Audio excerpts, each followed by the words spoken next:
l'amour de notre Seigneur Jésus-Christ, l'amour de notre Dieu le Père, allais-je dire, la grâce de notre Seigneur Jésus-Christ et la communion du Saint-Esprit soit avec vous. Je suis pasteur Samuel Mapata Balogun Junior. Bienvenue dans cette grande émission qui est le chemin de la grandeur. Autrement dit, le chemin de la croix. Dans cette émission, il sera question de recevoir ceux qui, par la grâce de Dieu, ont commencé quelque part et sont arrivés quelque part. Nous en avons besoin, surtout nous de cette génération qui sommes en train de monter. Nous avons besoin de savoir, est-ce que Batata Nabiso Oyo, Kaka na même Kishasa Oyo, na même micro, na même batu, Baouti quelque part, Bakomi quelque part, Bazana ba sekele. Et ne sikato banda, kokende peut-être na ba tombe na bango, pona to banda komi tout na to kosambela. Lokola tozi ngolu ya kozala na bango. Dieu nous a fait grâce de commencer à les approcher. Et aujourd'hui, avec vous, pour vous, les révérends Dayo Samuel, celui que nous appelons l'ambassadeur des surnaturels, que moi j'appelle comme ça, ici en RDC. Bonjour Papa Nabiso. Bonjour Mimi. Nazane Sengo Makasi ya Koyambayo. Comme d'habitude. Merci Papa. Merci, merci. Privilège eza munene pona ngai kaka te mena sima nanga batu baza tellement belé. Ba jeune tout comme ba papa mususu kaka na domaine ya ministère te mena domaine ya vie. Oui. Lokola tokolobela ba sekele o ikomi sur place ozali na lindi bosona banda motuna nanu boye. Est-ce que ça possible mutu auta de néant akoma quelque part? Merci pour na mutuna na pesi mbote na batu nyonso bazolanda biso na minute oyo. Zambia pambola bino et nazana esengo. C'est possible et c'est faisable. Ndenge na lobaka toujours. Parce que Zambe ndi atombola kamutu. Zambe ndi akitisaka pe. Soki Zambe asi a programmé ko tombola mutu, ba matabakita akotombama. C'est possible mutu auta de rien.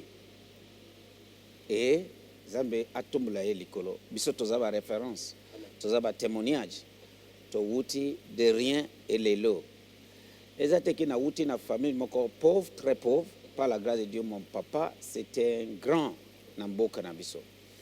Aza mokonzi.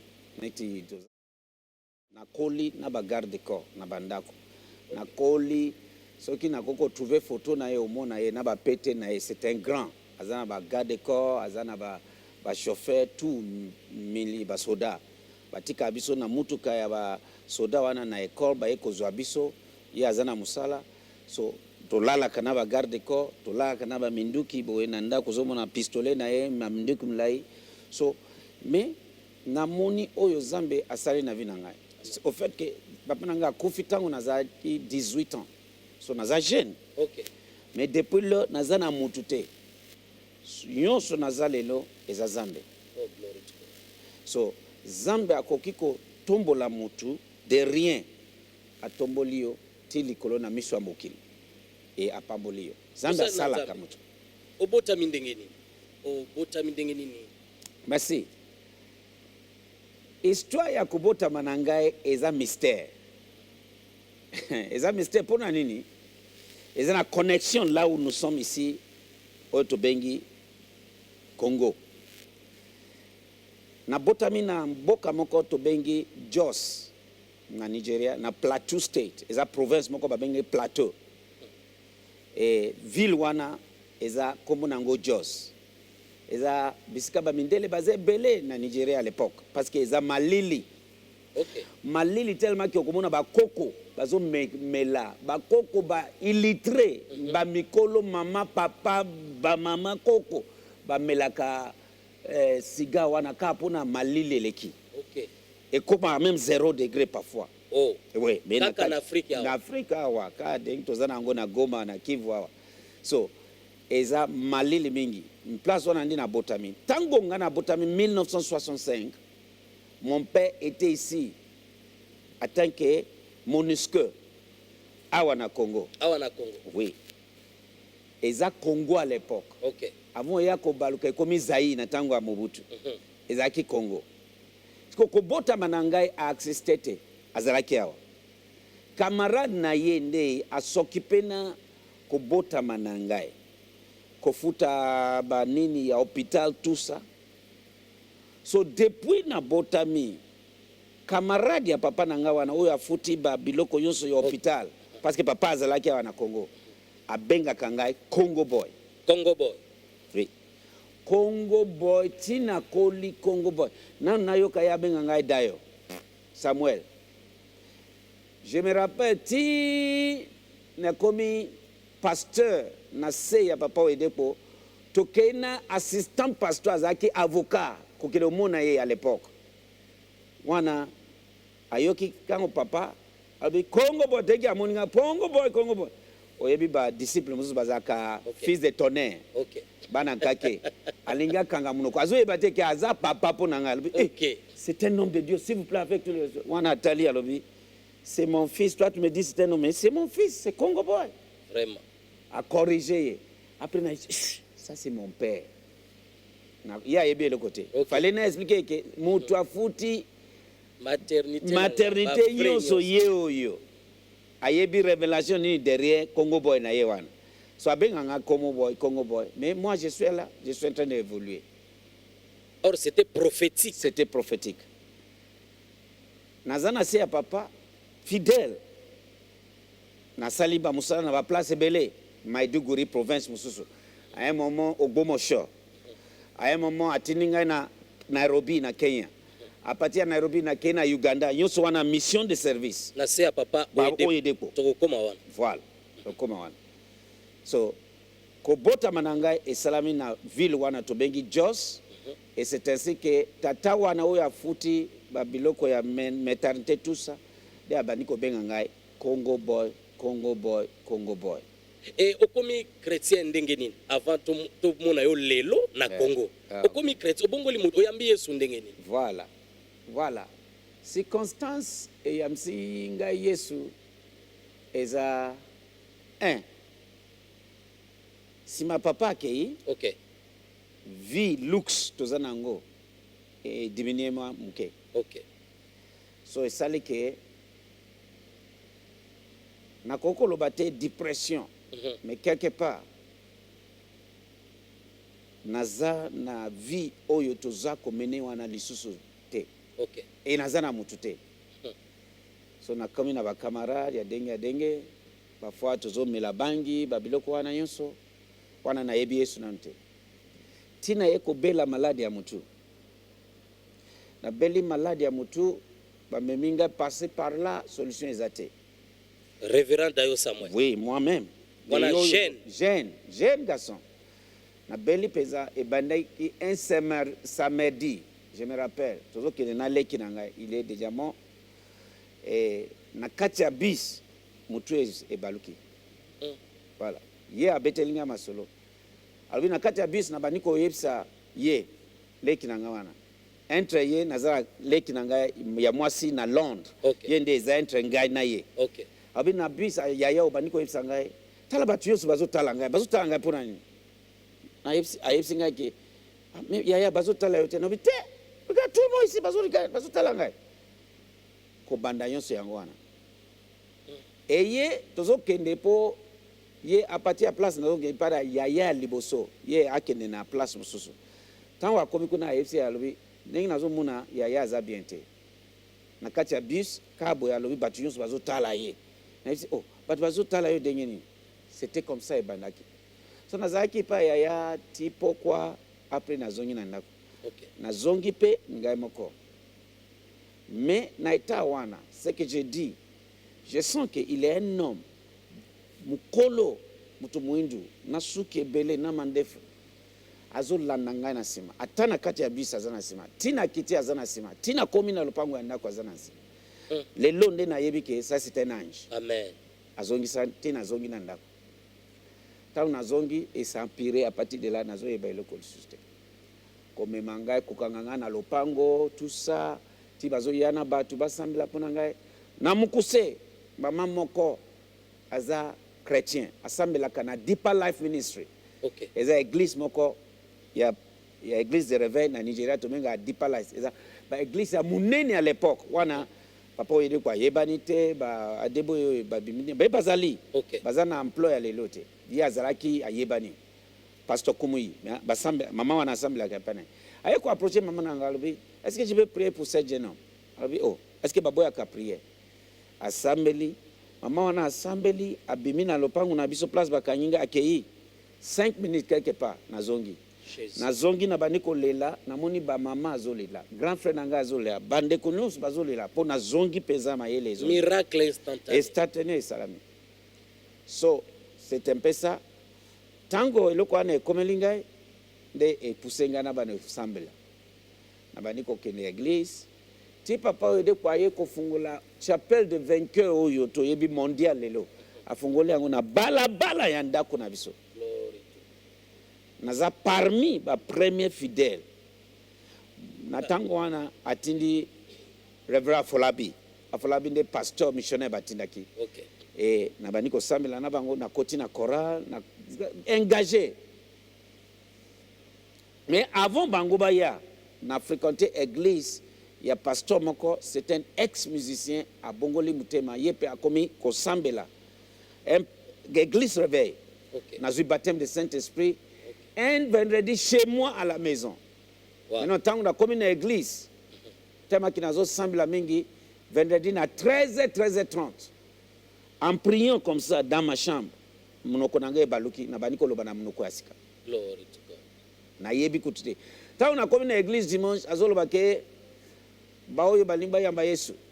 Na baoyo balimba zo baptême na tomole maboko nanga. Ba bimisi biso na salle, ba bimisi na salle mususu. Na salle wana.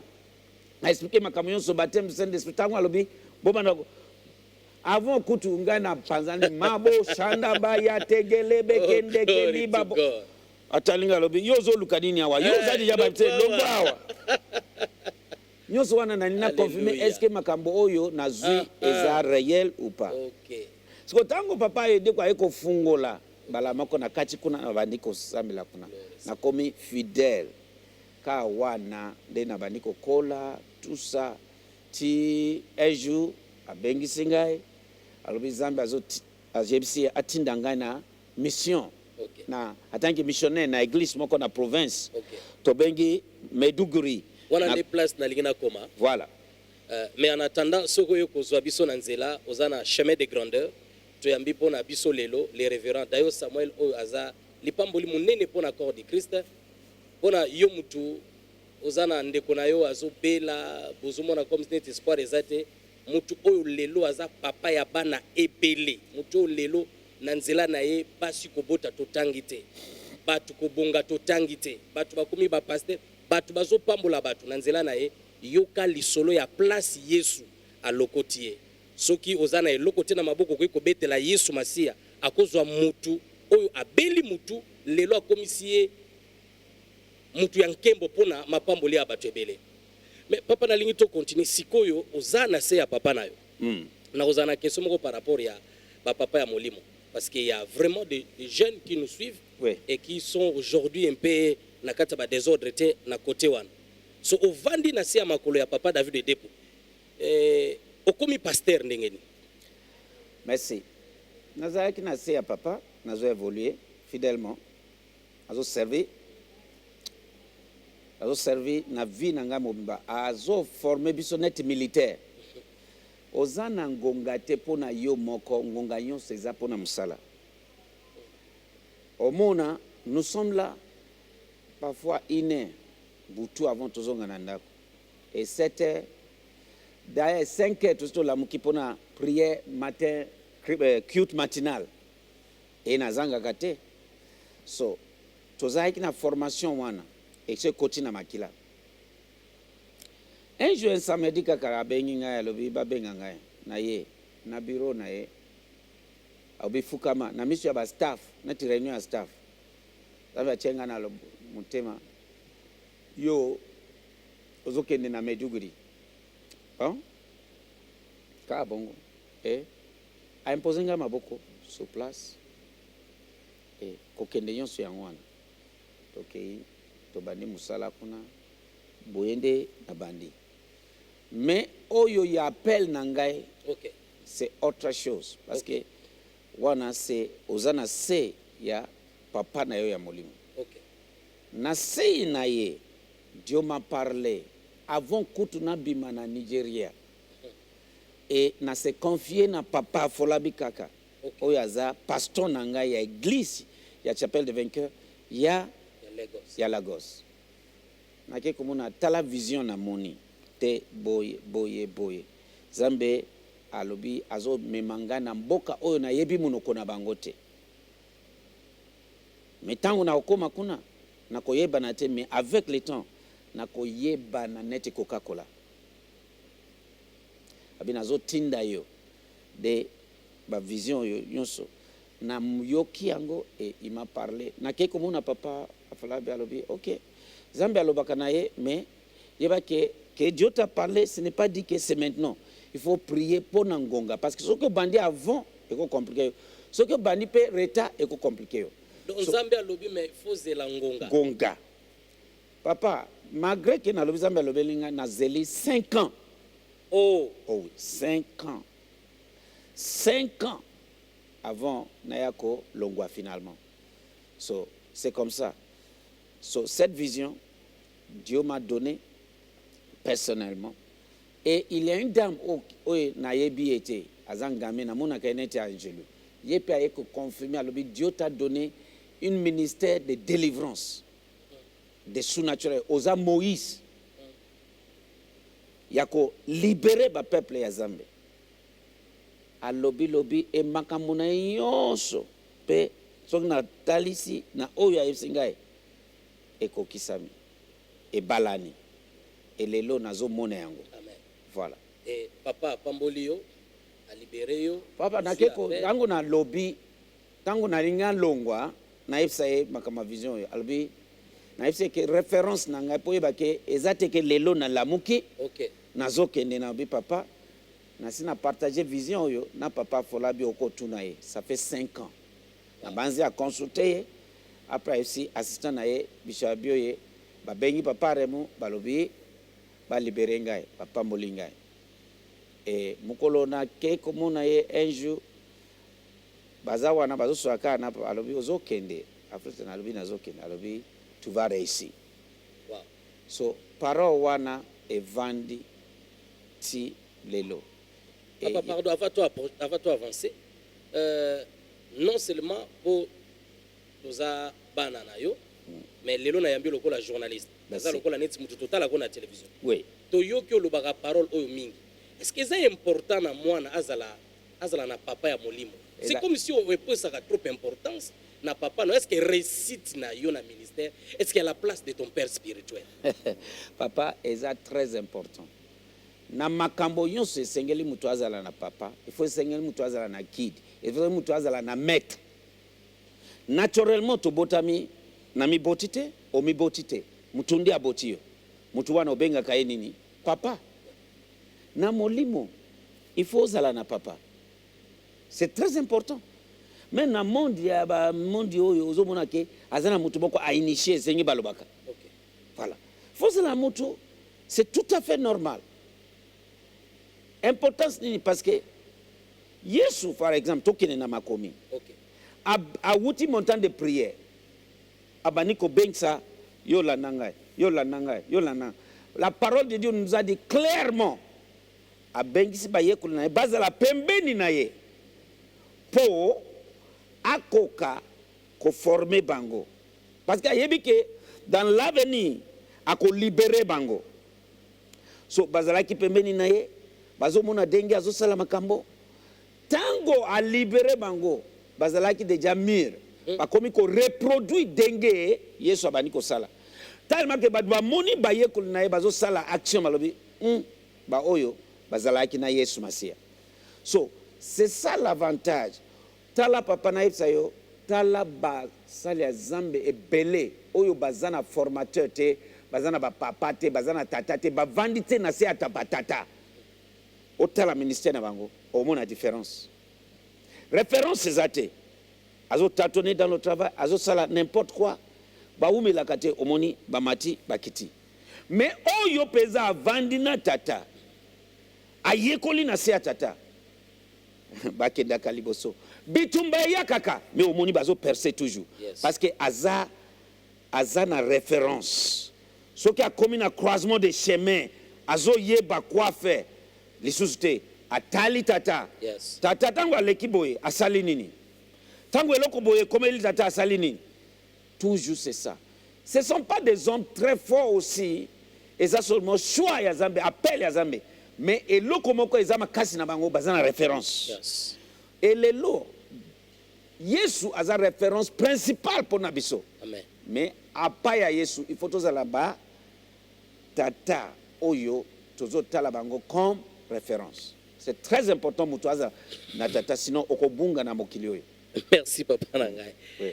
Lelo mutazo pesa biso ba sekele ya récite eza papa na biso le révérend Dayo Samuel.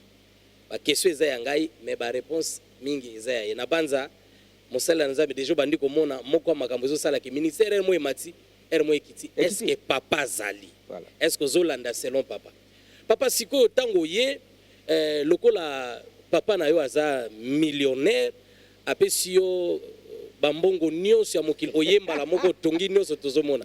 Donc tango ye osombi mbala mo bandi koleka na télévision obandi musala ndenge nini? Expliquez biso nano.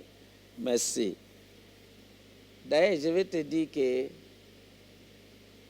dès na témoignaka na kiti na aéroport njili na $20. Oh. Na kati ya bongo nyonso etikali na poche na. Oye mupaya na RDC oyo po banda musala ndenge Nzambe atindio. Tikalika na $20. $20 na poche na njili. $20 wana esali 1 mois ou 2 mois avant que tu n'as dépensé yango. Parce que depuis l'aéroport nakutani na mama na biso moko komuna esafi ti lelo azali. OK. Ye amemingai na mutu ayeko ya manga à l'époque, mon interprète amemingai, et de là Zambé amani kofungula ba porte. Amen. Na ye na bongo te, na ye na million te. Papa na nga apesi ngai million moko te, eloko apesi ngai connaissance. Connaissance wana nde na ye nango pona banda musala. Et bénédiction apesi ngai. A libéré bénédiction na ye na connaissance na ye. Na eko banda musala.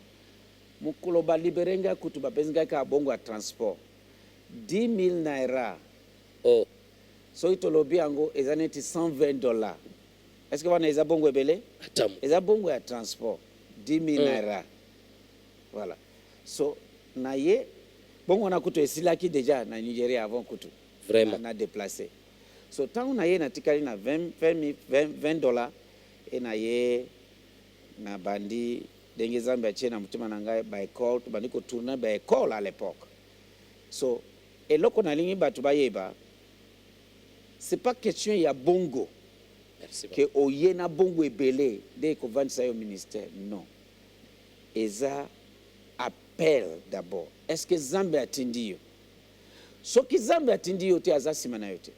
Eza neti président ya mboka Songolo aponi yo te en tant que ministre ya sport. Yo mi autoproclamé ministre ya sport.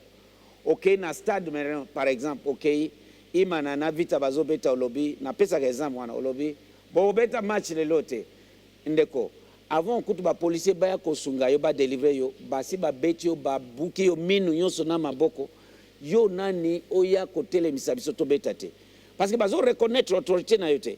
Mais soki président ye mokonde aponi atoza jeune a télémission olobi ça c'est ministre ya sport oye olobi match ko beta mate à vos ordres iyo parce que bayebi ke oponamaki.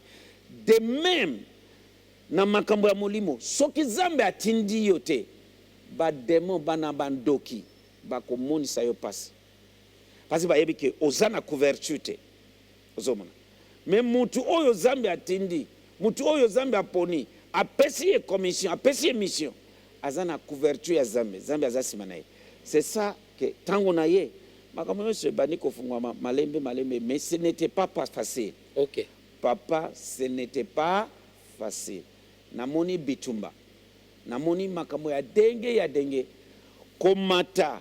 Apati ya se likolo. Ezalaka facilité.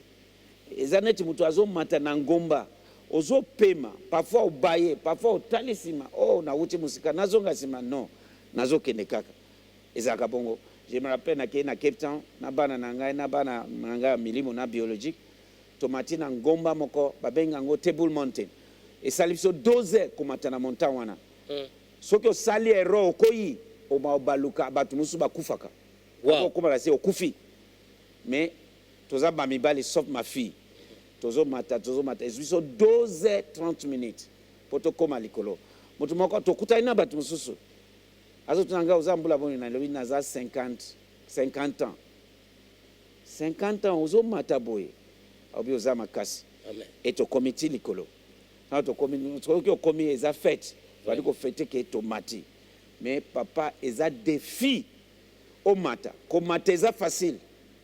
Eza facilité. Kokita eza facile. Mais komata eza bitumba. Donc olingolo banangai ke ndenge nzambe atomboli yo lelo okuta na bitumba po uta place de zéro ti place ozali. Bien sûr, eza facilité. Donc ministère eza cravate na micro kitoko boyete na veste oui bimisio. On peut t'acheter tout et le but est que okokene musika. Voilà. Il y a beaucoup de choses, il y a beaucoup de défis, il y a beaucoup de circonstances au koleka na bitumba ba défis de la vie eza wana. Mais ce qui osa sur na père na yo. Yes. C'est ce qui est très important parce que lobi mutu nyonso abengaki ayebisi bango je serai avec toi. Abengi Moïse, alobi Moïse va libérer mon peuple. Na maboko ya ba Égyptien. Mais je serai avec toi. Abengi Josué alobi je serai avec toi. Jérémie alobi naza mwana muki alobi problème za te kende. Yebisa bango makomana tindio je serai avec toi. Si Dieu est avec toi, c'est ce qui compte. Là ata denge nini oyebike okobana ko percer ozokende liboso. Eloko ya mutu ya na yebisa pa génération montant ezake est-ce que oza sûr na perle na yo parce que eloko ya mutu ya yangwana soki zambe nde abengi yo yeba ke akozala sima na yo ata mbonge ye ya denge oko longa yango parce que mutu moko aza sima na yo et son nom c'est Jésus-Christ de Nazareth. C'est lui qui t'a appelé, c'est lui qui t'a envoyé aza sima na yo pour soutenir yo. De $20 à ce que vous voyez aujourd'hui à la télévision par la grâce de Dieu. Mosali Nzambe tos mekai kosala moi banquête na biso lokola journaliste. Oui. Pour remarquer quelques principes oyo za ko appliquer. La première des choses, oza tellement focalisé. Okomaka musala lokola mutazo ya pena na entreprise. Eza pona nini? Eza musala Nzambe est-ce que ozaka obligatoire de temps en temps ozawana. Hey, c'est quoi ce que les wana pour bayebisi biso na batotindi na biso moko to monique oza focaliser c'est quoi papa ouais na musala yonso discipline focalisation vision eza makamoko il faut jouer rôle munene. Musala yonso esengaka mutu azala na focalisation. Esengala mutu azala na vision oyebi place ozokende. Et esenga mutu azala discipliné. Soki oza discipliné te okokende musika te. Et Paul a dit ça. Paul a lobby apesi exemple ya ba athlète. OK. Obi mutu yonso azokuri. Mutu moko te alinga perdre, mutu yonso alinga za courant. Mais alobi oyo akozwa courant il faut azala discipliné na makambo ebele. Na je me rappelle mwana na ngai mundele tozaki na terrain mutu moko azoloba moko ya ba grand tobetaka na tennis azotuna olamuka avant na répondre mwana muke a répondre il est trop matinal 4 heures avant 4 même il est debout chaque jour mwana mesani komo na ngai bongo bayebi que c'est ça ma vie. So je suis discipliné. Et comme makila neti lelo dengi na yena émission yo tozali boy tovandi na sina lamuki 3 heures quelque chose. Nazawana nazo sambela nazo communier na Zambe et c'est comme partie intégrale de ma vie. Ça c'est discipline. Et Paul a lobi soki otangi na 1 Corinthiens chapitre 9 verset 25 a lobi yango il faut mutu oyo azako viser alingaza la champion. Papa, tala, ba champion. Ba koko proclamé au champion de boxe, par exemple. Na munoko. Ezalakate, il faut kende, au koti na iloko wana 4 wana, au beti, au bundi, au gagné. Na yoki histoire ya Mike Tyson.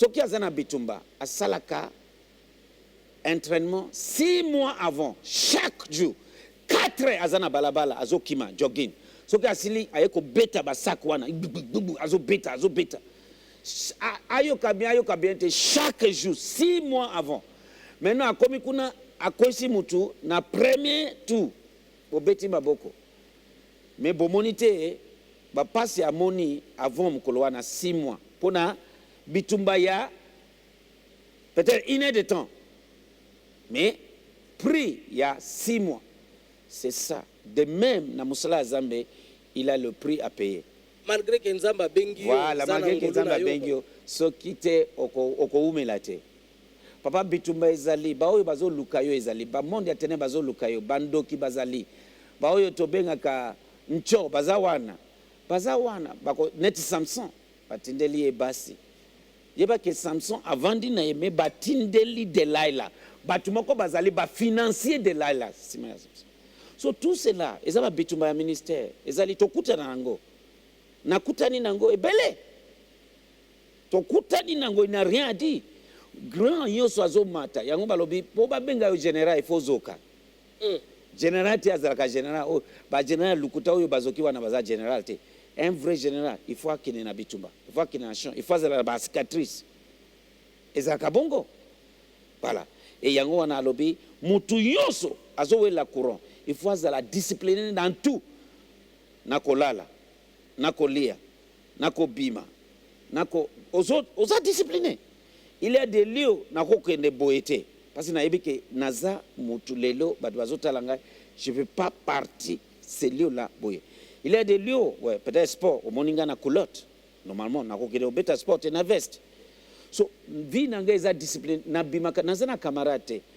vache viens poser question à mon fils là de 13 ans mundele nanga wana akobisa mutu ayaka na ndako na ngai te oko compter une année nazana visiteur te ke camarade nazana ngote loba bana ya musala bana molimo mais ke camarade moko aye bazoya bazobima na ndako na ngai ezate ndako na ngai eza ndako na ngai na bana ça c'est discipline na lia kate libanda nazana na Afrika na longwe na longwe awa na émission yo siko nazongi na ndako na 16 na kena sport na sili sport na zongi na loba na zana prier na butu nini oyo tosala katobimi sinon na bimaka te c'est ça ma vie et c'est une vie c'est ce que ozo mener vie à dengwana te oko umela te.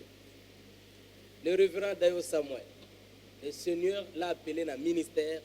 Il est arrivé dans ces pays, il vient de le dire avec un $20, mais il est en train de partager avec nous les secrets qui ont fait de lui ce qu'il est.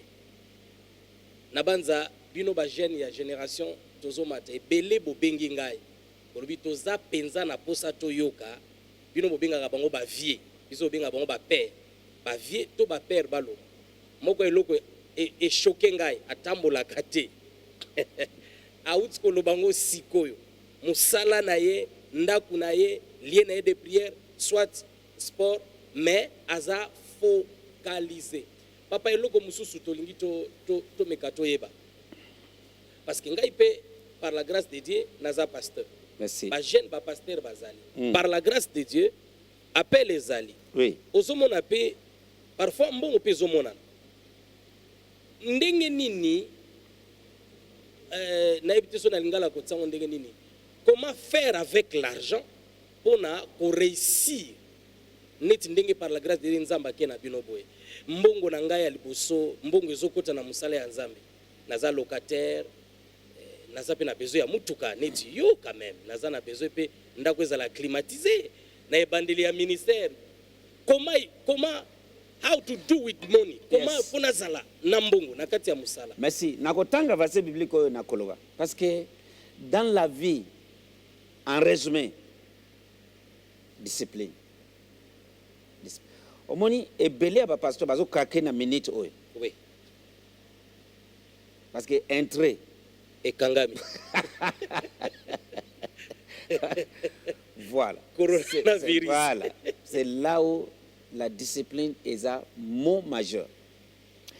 Et la sagesse. Mais yo kama Paul a lobby na 1 Corinthiens 9 natangi version serment a lobby en bien verset 25. Tout athlète s'impose une discipline sévère.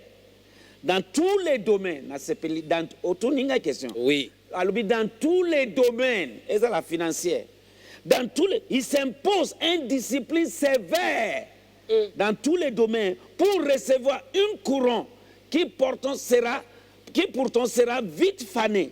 Alors que nous aspirons à une couronne qui ne se flétira jamais. C'est pourquoi si je cours, ce n'est pas à l'aveuglement, mais si je n'excesse à la boxe, ce n'est pas en donnant les coups en l'air. Je traite durement mon corps et je l'ai maîtrisé sévèrement, de peur qu'après savoir proclamer l'évangile aux autres, je ne me trouvais moi-même disqualifié. Wow.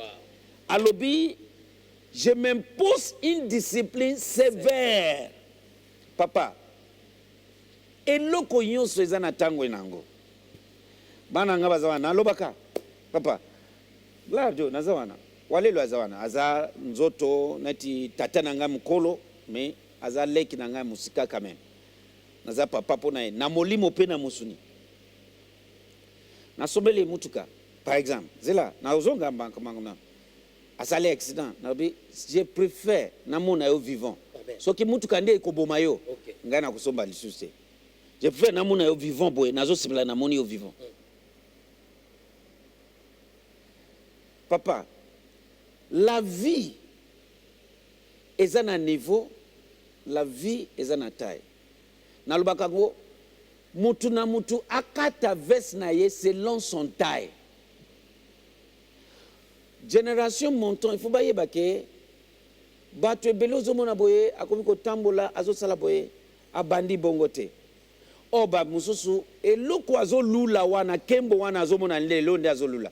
Mais azolula ba pri mususu te bafuti na kuku. Azoyeba te awuti wapi aleki na nzela nini mais ye azomona kaka amen azomona Nissan Range azomona ndako église munene. Oh, la Bible dit, couper ta veste, amen, pas même la Bible, donc les références, mais couper ta veste selon ton taille. Un jour, nous avons na lati mwana moko veste, ce qui yanga ou bien ya walelo nani, tema ki na itakaye comme exemple mingi. Na zuive cette tema ko na lati mwana muke azo kwa utambla te, ce qui a meiko kima kokoya, parce que azo mema poa kolekaye. Yango na makambo ya financement na ministère tango wuti po banda il faut yeba kozala discipliné il faut yeba ko gérer balé akanyo sote na maboko mibale et sagesse lobinini kata veste na yo selon taille mener vie selon niveau na yo ngonga ezali na Kinshasa awa nazokota na ba bis. Papa dayo. Oui, na koti na babis, na Kinshasa oyo. Na yete na sombi mutuka, nazo kota na babis, nazo kota na esprit de mort, bis oyo, nazo kene koteya. Papa dayo. Oh oui, nazo kene. Soki baye kozwangate ba mneti ba masafi ba mama mianda à l'époque, omuna na koti na bis. To vondi poza, mutu oyeba bis wana bavandi, oui, okoti lokolo boye, lokolo ekoti boye, to vandi tozo mitala boye, na koti. Na tangu wana. Oui, na tangu wana. Pona musala oyo. Na futi pri wana nyonso. Jusqu'à ce que na eko soma mutuka. Tangu nazotea na école ministère à l'époque na Bandal, na Viens et Vois, na Mama Rose Kabedi. Ba pasteur Thierry Donga basé belé oyo bazalaki à l'époque ba ye kolanda école des ministères, je me rappelle. Basé belé à l'époque wana. Papa pasteur Mudingai Thierry Donga zawana nani lisusu basé belé oyo balandi école. Alpha Loshima basé belé. OK. Voilà, na injili. Tozali kwa na nabi eloko nazoteya bino. Soki ezali loba na ngai ekosimba te. Mais soki ezali loba Zambe na ye na ndaku te, na ye na mutuka te, na ye na eloko moko te kouta Nigeria. Na ye kaka denge bozomona nga boye. Mais na misu na bino bokomona Zambe akotombola. Et kaka denge wana tina sombi Mercedes ya 250 par la foi. Eye ezate kina za bongo ebele. Par la foi eye e wuti pe na njili na se abana ya pasteur Alpha Loshima. Alpha Loshima. Voilà. Ateka mutuka na nzela wana na eza gratuité na futi bongo me ozomona kaka ke selon ye eza bongo kaka na sombi yango me Nzambe alobi kaka na futi à l'époque de na bandi na yango ti na bandi komata. Mais qu'est-ce que je dis? Na bandi likolo te, na bandi na se, na bandi na ndako moko na sayo awa tangu na ye na bandi na ndako ya ambassade ya Nigeria. Mais tangu na moni lolenge azomene vie na sepeli na ngote na croyance na ngai. Okay. Na kovanda awa te, na kovanda na studio awa na sayo papa dayo na studio. Oui, studio ya ngai kutute ya mutu na vandi wanapona mi relocaliser na eko trouver ndako moko meublé o eza meublé ya papa Ageno madame Ageno na mwana na yazana bomoy de na koti wana ka de wana ti na komi na niveau na komi. So na makambo ya musala oyo il y a la place de discipline, il y a la place koyeba niveau na yo o mener vie selon niveau na yo. So ki olingi osala au-delà des niveaux na yo okobebisa okomela mai neti mutu azomela mai na kati ya mai suka usani okufa parce que oza ko mener vie au-delà ya niveau na yo. Il faut mokili bayeba ke nouvelle génération il faut ya ke ba oyede ko zomona oyo baleki na ba épreuve nga na vandi na papa oyedeko na tamusi papa oyedeko na tamboli na papa oyo na kata kasuki ya papa oyedeko. Oh. Na sali nyonso bana ye oyo bakoli na tika bango na classe na moni tango batia kaye mikwa na kati ya sani sadi azolia fufu na matembele nani par exemple mais musune te ka mikwa batia na kati mais lelo na moni ndenge Nzambe atomboli David Oyedepo azolia matembele oui na moni ndenge Nzambe atomboli lelo azana salle de manger il y a 80 personnes, c'est-à-dire salle nandako na salle de manger salle ya manger tolia mais ezana eko recevoir nandako na hôtel te 80 personnes. Voilà. Mosali ya Nzambe ozana besoin ya o welisa mbangu te tozoyoka mate ya pa mutu wa uti na nzela yo biso no tozoleka lelo veste wana ya munene wana lata yango ozana concurrence na mutu te. Voilà. Cravate balani te na veste ozana concurrence na mutu te kolinga o frapper lokola papa dayo te po ye tanga bandi ozoyoka apesi biso même au-delà ya son père o bazwi mikuwa bazotia na kati ya po epesaka neti mwa elengi mais lelo na yebisa papa na kati te. Oui papa nango na bandi na anglais tolobaka papa dash me c'est-à-dire papa akabeli ngai. Okay. Ba veste nazo lata oyebi soki papa na yo akabeli yo veste yo oza mwana ezenge ezalaka bakabeli munene eza taille te bato mais lelo tozolata veste sur mesure vraiment ozo frapper vraiment. Mais c'est pas à l'époque eloko yoso bakopesa yo lata soki omoni nga na ntango wana nazali ti lisere balati ye eza kitoko te mais eza etango ya ebande eloko yoso bapesi yo olati eloko yoso ozwi olati ozokanisa makambo ya kolata te ozokanisa kaka royaume mission Nzambe apesi yo tu es là oza kuna te suki eza wana okataka suki te eza wana carré neti Carl Lewis oyo azokima na États-Unis à l'époque. Oui. Eza carré so tu es là tu es obungi na kati ya musala. Amen. Mais avec le temps Nzambe azotombola azopambola oyebi ke il faut nalata sur mesure, il faut nalata na frapper, c'est ça. Mais lelo génération lelo wana nde bazo copier. Oui. Mais bazo copier te eloko komisi mutu ba sacrifice. Oyo olala kate. Minuit na bandiko sambela. Ti 6h du matin. Après na skoli na kei musala. Nazalaka na espace kaka ba 12h kopema. Eza denge wa rythme wana nde to bandi. E na mesani nango ti lelo. Voilà. Nasikala na mituna na banza misatu pona na libere bino papa. Mais na lingina tuna kolala na yo eza discipliné de temps en temps tout retourne na question de focalisation ozawa à l'air lokola mutazo kende pena asalaka na régie des eaux quelque part. Ouais. Nzamba bengi na yenga nazala lutuma est-ce qu'il faut travailler dur pour na réussir. Voilà. Nzambe abengi yo. Nzambe apamboli yo. Mais Nzambe akoya koleisa yo biloko ya kolia. Apamboli yo yo moko formulisa. Ok. Sinon biloko wana ekotula wana. Oui, oui. Nzambe abengi yo mais oza na responsabilité ya kokokisa appel na yo mpona réussite emonana.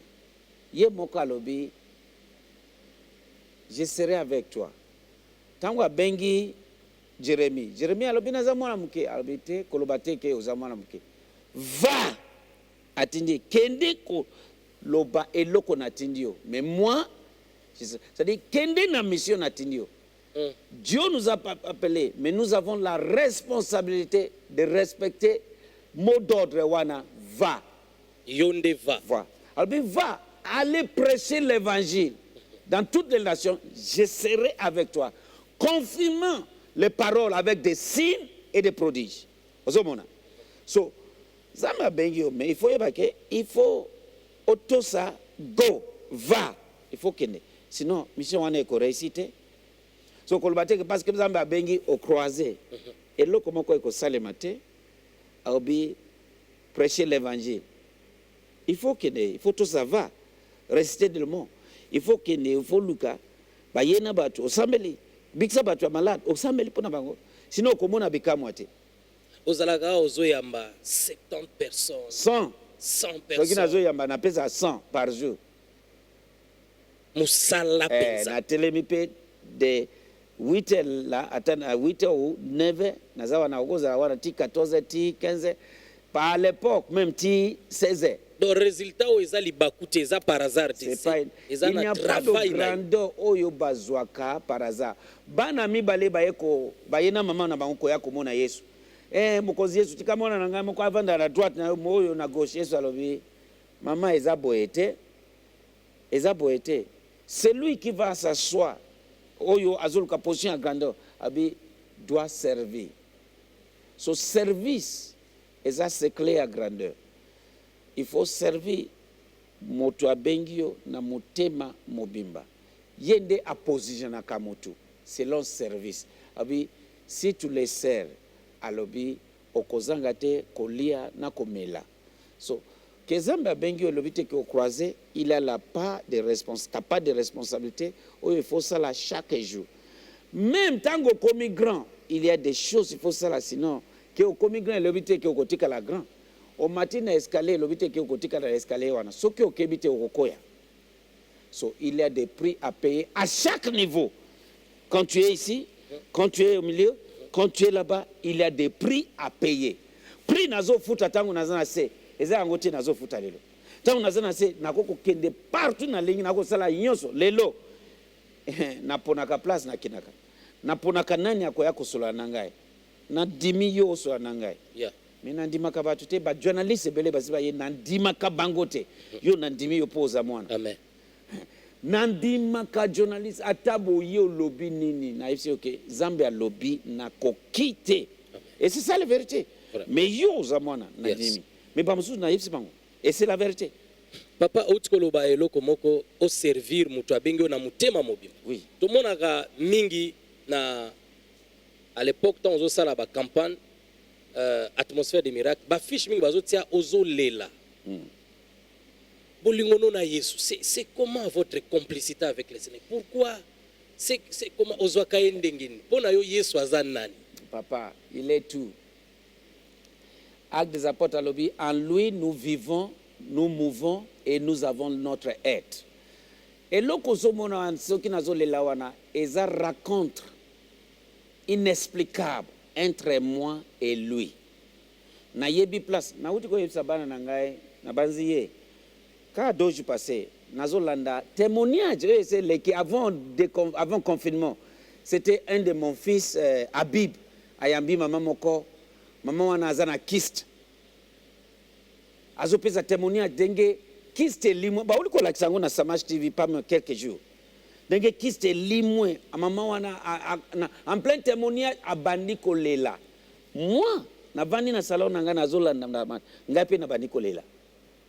Nazo lela mai na misu na ngai mai ezo kule nazwi papier musa nazo pamsa misu sur place na bani ko lobela na lobi ne enlève pas ta présence sur ma vie nazo loba mai ezo kule na misu na ngai nazo tout ça il n'y a que toi ce que l'ongili présence wana je suis rien Et même quand je te parle maintenant, je suis émotionné.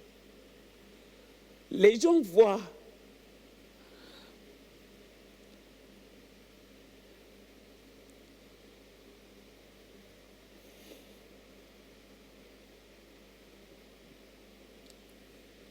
ils voient tout. Ils voient tout ce que Dieu est en train de faire. Bakola douana. Azo komisayo. Azo bamakamabele. Mais la prix que tu payes, na coucou, parce que mon côté, un jour ma femme m'a dit, on s'est engagé à me pécher. On a un problème de qu'on s'appelle là, qu'on la mokana boutou.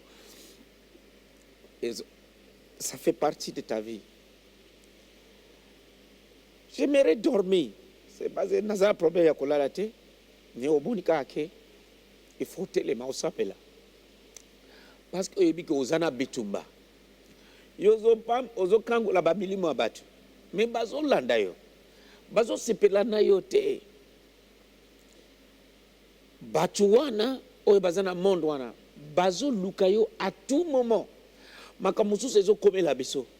Eza cause ya musala oyo. Ozo bengana ba milimo mabe, ozo kangula batu oyo ba za la base ba esprit wana bazongeli yo. Batu bamona ke olekina ba problème mususu, batu mususu wana bazo finga yo lisusu. E bazo yebate ke ozo lekana ba problème oyo à cause. Amoni. So parfois na kotala soki omoni mutu azolela ozo mona réalité ya Zambe. Raconte aux anango spécial na ye. Oyo, moi, je vais expliquer batute. Il n'y a que Moïse qui sait, na montagne ya Sinaï, a moninini, a kutananani, et le konini est comme lié, et tikali expérience moko sacré, libela na libela. Boaka baton na ye, na se a boaki baton na ye, baton na ye, komi nyoka na misu na ye, bana Israël ba monite. Moi si na ye a monite, bana na ye ba monite. Il n'y a que lui qui l'a vu que, oh, bâton nanga est commis, inyoka. So tout le temps à télémi, na bâton wana. Ayebi expérience wana. C'est de même, moi-même. So parfois, na téléma wana, na zolela, je me connais. Et je vois tout ce qui se passe. Je sais qu'il est un Dieu. Il est un main invisible. Le monde, mais moi-même, je sais que tout ce qui se passe n'a rien à faire avec moi. Qu'est-ce que tu vas dire?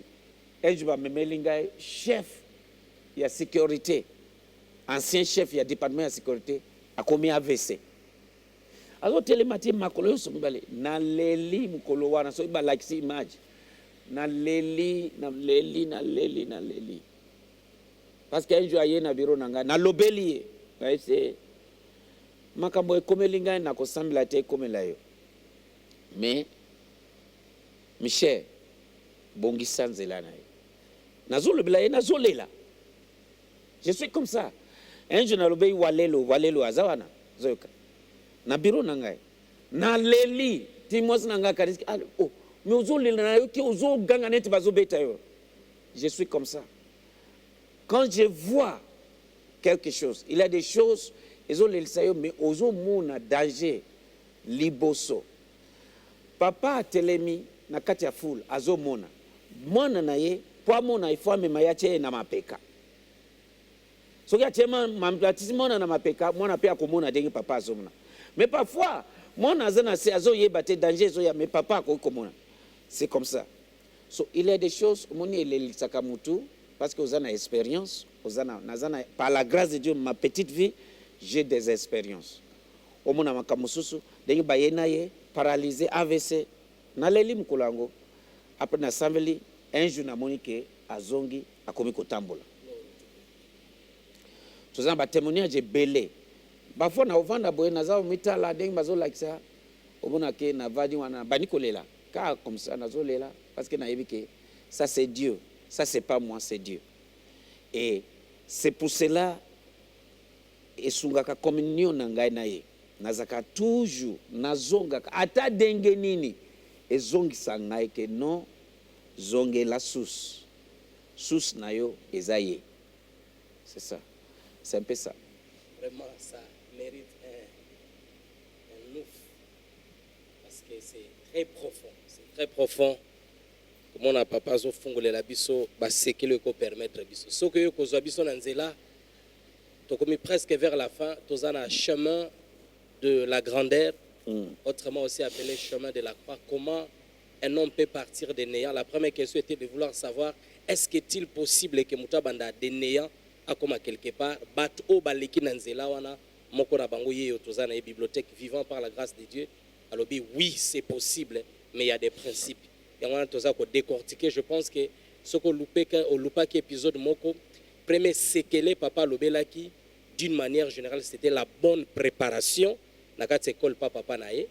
Deuxième secret à partager c'était le secret de l'appel abiso ba bengi ote ko sazardete. Et aussi, focalisation, il est là plongé dans son travail. Biso ba jeune serviteur, zomona par jour, aux yeux tata autant la Bible était au la 4-5 amis. Ça n'a jamais été le cas pour lui. Et surtout, respect à chair, zomona qui tout le temps a déplacé, attaqué voyage, à cause ça 1 mois, 3 mois, libandate azungi a vraiment focalisé. Nanu na sali ata 3 semaines libandate. Toi là ko 1 mois, 3 semaines nanu te kena kende na ba oteya. Il faut nazonga na nkembo nyonso nzamba pesiole nante na lingi nazonga na base ba invita kangai o papa oye yakote ya pana ngai est-ce que yo mtu ofuni ngabi na yawa eloko balobi na za orgueil na bitit na ya kuvanda awa nazotala 3 mois na sali yango nante omoni nazongi na base discipline. Il a aussi parlé à sekele ya mbongo alobi mbongo na chaque niveau zomata yeba ndenge nini okoyi komi identifier na vie na yo par rapport à niveau wana. Et enfin il nous a parlé na sekele ya communion na ye qui a été démontré. Vous avez vu na minute akuta na maître naye maître Molimo Mosantu alobi la main où ezo sala makamna sima sekele ya communion na ye. C'est vrai qu'il y a beaucoup d'hommes de Dieu, peut-être que si to bongi si communion or sekele ya nkembo noso tozolo la lelo nalingi na to chité na biso papa. Mais question moko ezali quoi que aussi au brosser yango déjà en passant yamboto senga so okolo ba un mot pona télévision na biso Jérusalem na émission oyo est-ce que ceux qui muto atombo ami paye il y a aussi des prix à payer parce qu'on dirait biso tozoka na sa prix ezaka rapona o mata est-ce que niti bino lelo par la grâce de Dieu na ngolo nzamba salo. C'est vrai que sur le bilan en passant na quatre émissions qu'il y a d'autres places où que des sousté y a-t-il des prix aussi à payer ce qu'on tombe? Alléluia. Ce qui muto atombwami, il y a beaucoup de prix à payer. Oh. C'est pas fini. Paloba kokende liboso ezako komate. Dengozo mata na escalier, il faut aller kenge. OK. Parce que moins d'erreurs ko inase. Papa idausa te biso parabole moko alobi na kati ya zamba banzete bazebele. Mais na kati ya banzete wana banzete moko mususu bazali exceptionnellement mulayi koleka baninga mususu. Mupepezo beta ozomuna banzete bazo sala boye wa mupepezo beta bango soki beti boye bake soki beti boye gate boye abi me ba oyo baza mulayi koleka baninga tango mupepezo beta ezo beta ye kaka parce que azaka kaka ye. Okay. Ba oyo baze belé oyo bazo partager ba choc mais ye azaka ye moko mutu ako partager choc na ye azaka likolo wana ba beti boye ake ba beti boye abeti boye ti mususu abukani kingo be aza tellement mulayi aza élevé abukani kingo ba oyo bazo lula ye kingo eze bukani kuna. OK. Ba oyo bazo lula ye grand mais kuna ase abukani parce que azo choc de toutes sortes. Dengue ozo kende, ozo mata. Dengue wana paye, il faut être très prudent. Parce que moins de choses, OK. Voilà pourquoi, malgré que au Tombouami, il y a des prix à payer pour battre la grandeur. Sinon, au Kolongwana grandeur, au Koinase. Et on balobi, azalaka, mais azali susté. Ok. Pour nini, il ne paye pas les prix.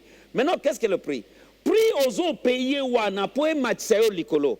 Il faut koba kosala yango. Communion toujours, prier, makamwana. Dès que otiki, oza en danger. D'ailleurs, tango komi na niveau ya likolo, il y a des certaines choses au salakavon au kosalate.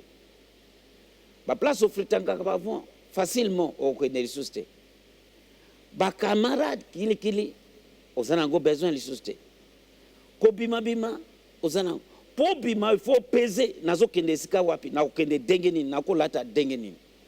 Makambo bako mona yo na boete. Un jour na bengi mwana nga ya molimo il est élevé. Na bi tel azo linga ko inviter nga lobi papa bako mona yo na yete.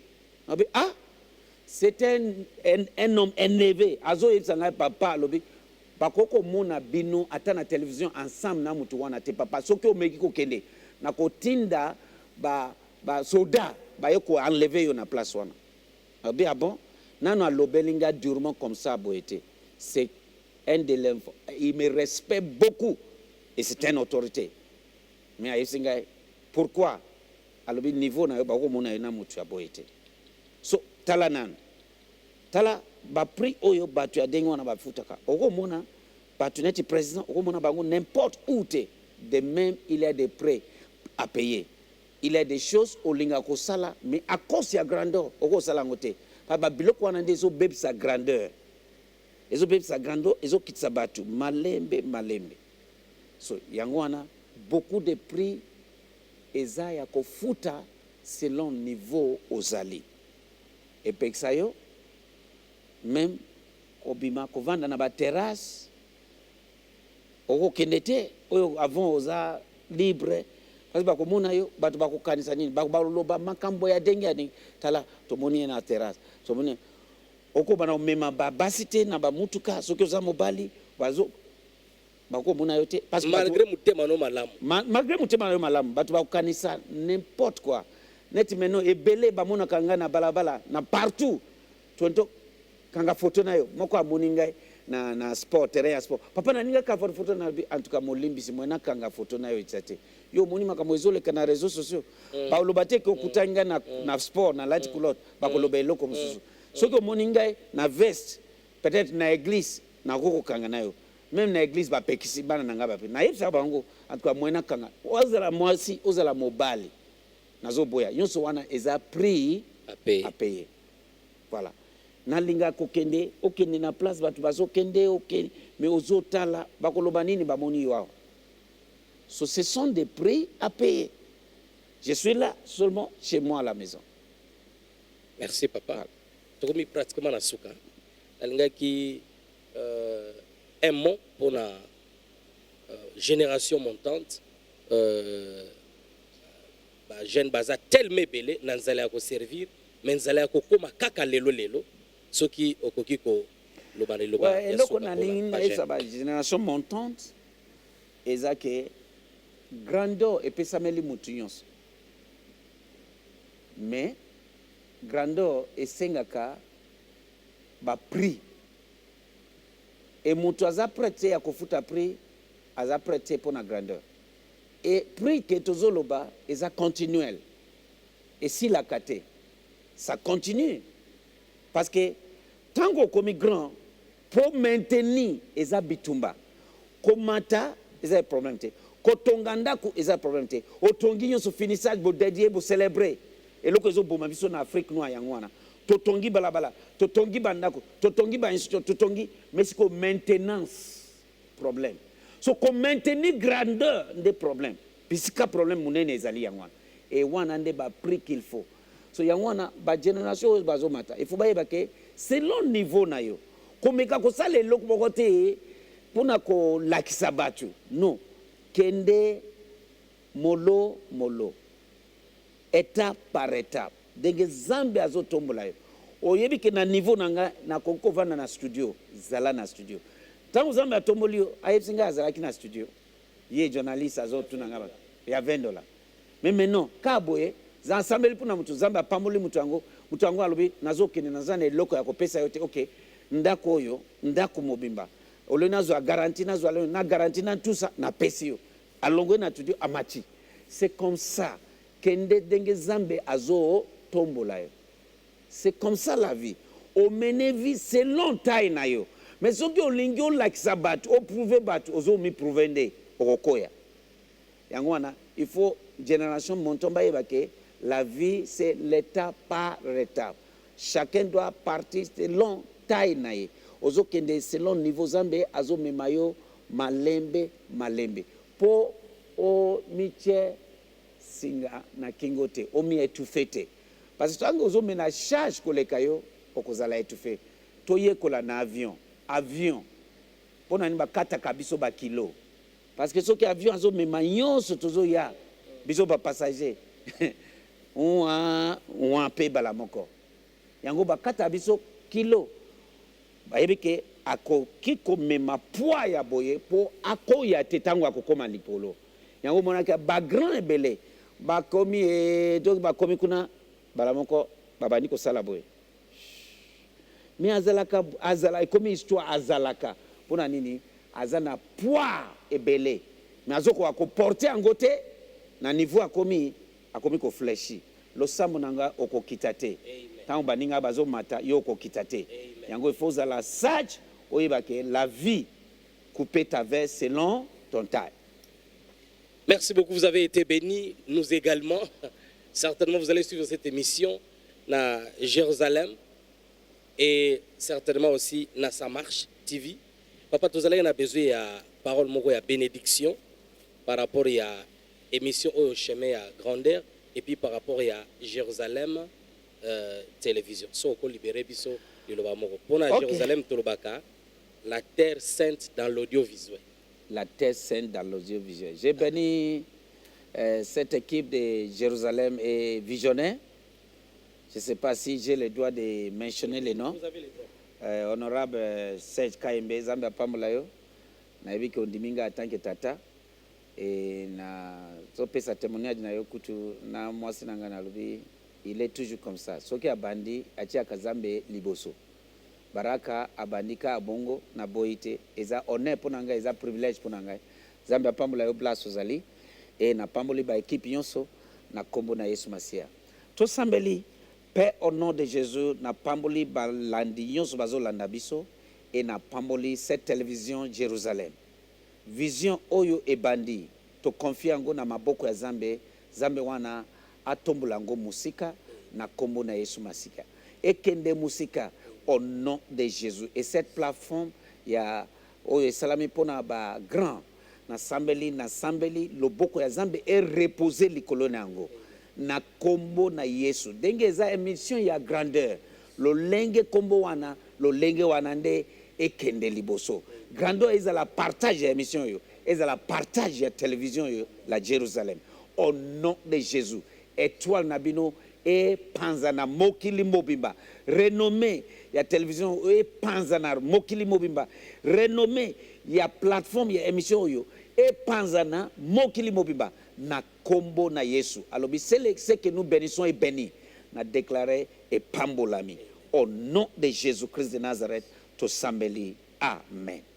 Amen. Merci beaucoup. Nous sommes pratiquement arrivés à la fin. Merci pour la réalisation qui a été tenue par Jerry Pambou et aussi notre bien-aimé Claude. J'étais accompagné de mon fils, le bien-aimé Béni, et sa sœur Keren Sardouane, et aussi Exaucé, et maman. J'espère aussi nous te saluons. Merci beaucoup et Daddy mon fils et je vous bénisse. Ciao, à la prochaine.